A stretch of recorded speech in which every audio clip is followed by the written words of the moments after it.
Oh my gosh, we left off and it was pretty exciting.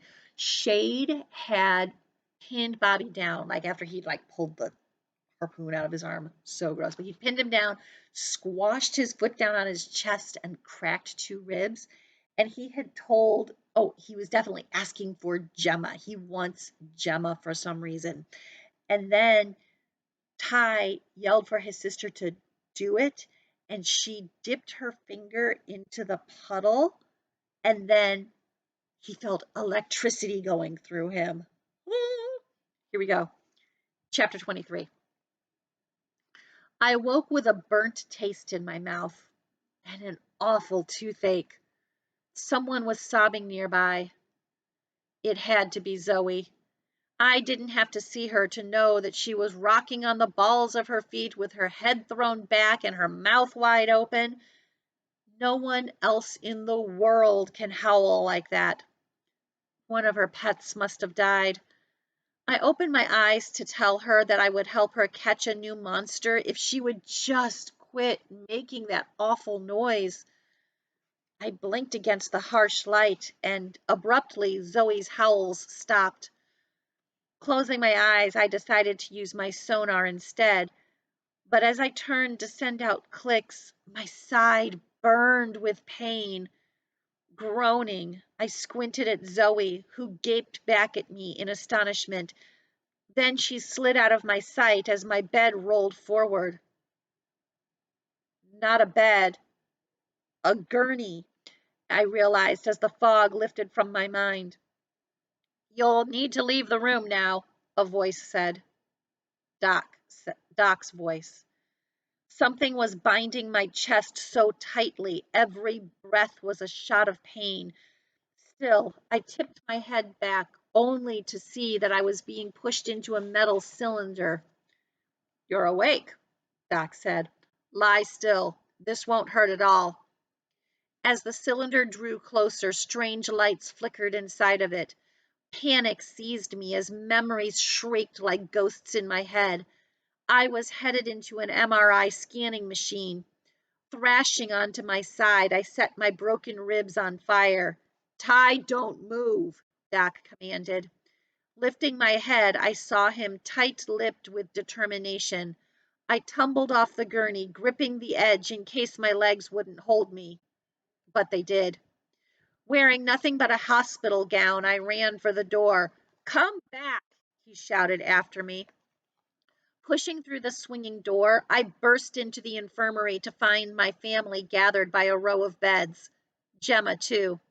When my parents saw me, they rushed forward. Pa got to me first and eased me onto the bed before I collapsed. Doc shoved through the door, eyes on me. Are you crazy? Turning to Ma and Pa, he said. He ran out like I was killing him. Give him a minute, Doc, Pa said, giving my neck a reassuring squeeze. Ma sat down on the bed next to me. Her fingers trembled as she gathered one of my hands into hers and rubbed my knuckles down her cheek. Across the room, Gemma nervously rolled the infirmary's crash cart back and forth like she was rocking a cradle.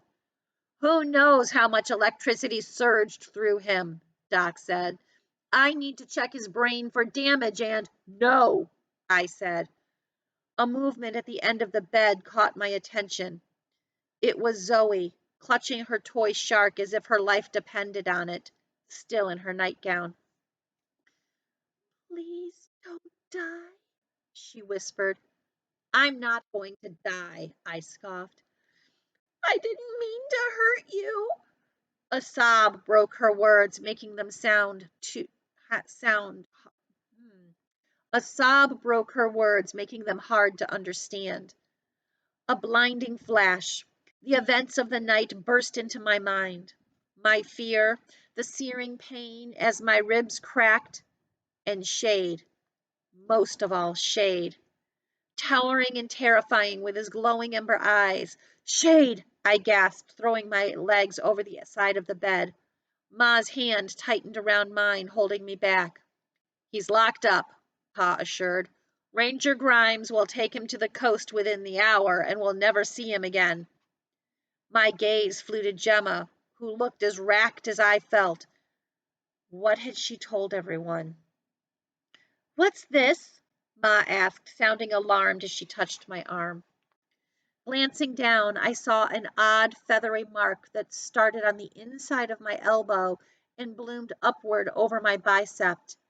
It looked as if someone had traced my capillaries and blood vessels in purple ink. It's a Leuchtenberg bruise, Doc said. Ranger Grimes says Shade has one just like it. Running a finger over the intricate pattern, I winced as pain erupted along my skin. People get it after being burned by lightning, Doc explained, but any kind of electrical shock can cause it. His eyes settled on Zoe. She squirmed and opened her mouth to speak, but I got the words out first. That was really smart of you, Shrimp. Putting the shock prod in the puddle? Really smart. Across the room, Gemma stopped rolling the cart and frowned. Yes, Zoe whispered, backhanding the tears away. I I did that. You said you didn't remember what you did, Doc corrected. She was scared, I cut in while keeping my eyes pinned to my sister. She picked up the prod from the floor, probably didn't even realize what she was doing. Zoe nodded, her lips pressed into a tight seam. I told her to put it in the puddle, I added. Doc crossed to stand in front of Gemma. Did you see what happened? Is there a problem, Doc? Ha asked. I'm gone for good in 48 hours. Doc's gaze bored into me. If there's something wrong with you, now is your chance to find out. After that, you're on your own. I stiffened with anger. There's nothing wrong with me. As if I would trust him anyway after he'd purposely misled us into thinking the Seablight place was a prison. Let's give Ty a little time and then see how he's doing, Pa suggested.